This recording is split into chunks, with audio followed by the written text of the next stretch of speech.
اور ہمارے نبی جب بھی قربانی کرتے تھے تو ایک مینڈھا اپنی طرف سے کرتے تھے اور ایک مینڈھا اپنی امت کی طرف سے کرتے تھے۔ کس کی طرف سے کرتے تھے؟ کون سی امت؟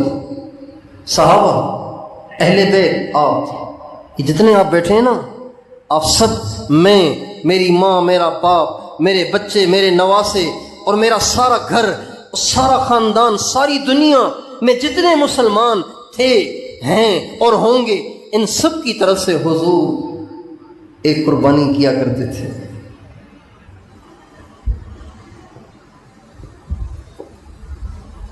اس لیے جب قربانی کے ایام آئیں تو ہمیں اپنی طرف سے تو قربانی کرنی ہی چاہیے۔ جن پر واجب ہے ان پر تو واجب ہے، جن پر واجب نہیں بھی ہے نا ان کو بھی قربانی کرنی چاہیے۔ اظہار محبت کا موقع ہے، آپ